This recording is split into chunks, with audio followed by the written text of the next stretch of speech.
My name is Zachary Pell, and this is a story of the time my mom was diagnosed with cancer. It was a crisp December afternoon.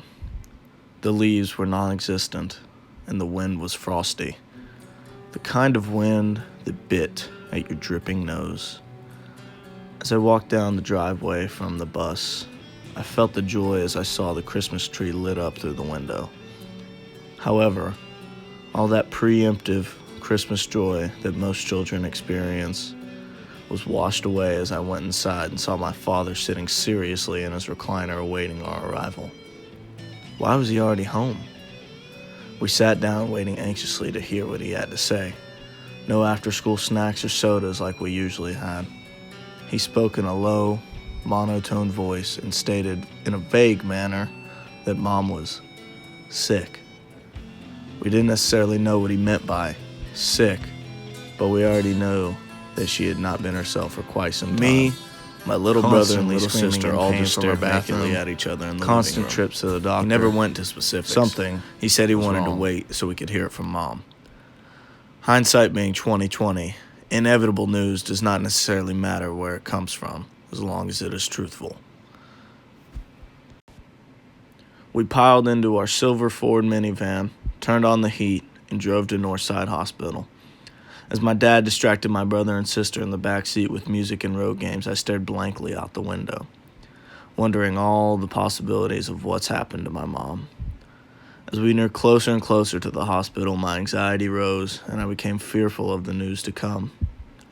At the time, my brother and sister were too young to understand the implications of her being sick and what that had on our family. But I was old enough to. I was too young to accept the fact that my mom had cancer and would fight it for the next 7 years. But I had to grow up a lot that day. It was time to step up to the plate. I watched Gavin and Casey in front of me.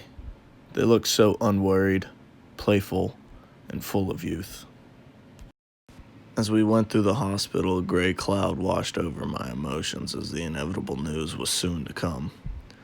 We sat in the waiting room for what seemed like forever. Family members, close friends, and even faraway relatives I hadn't seen in a long time were in that room with me. Yet I felt so alone.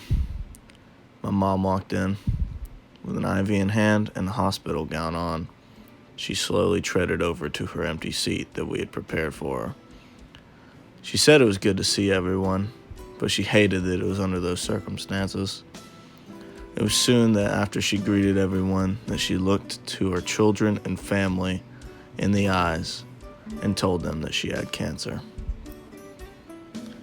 To quote exactly, she said, "They found a little bit of cancer in me."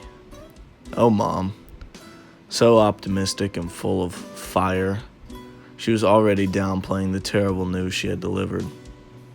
I broke into the hardest cry I think I ever had, disregarding my dad's instructions of staying strong for my brother and sister, who seemed confused as to what the situation really meant. That was the day my life changed forever. That was the day my mom was diagnosed with stage C3 ovarian cancer.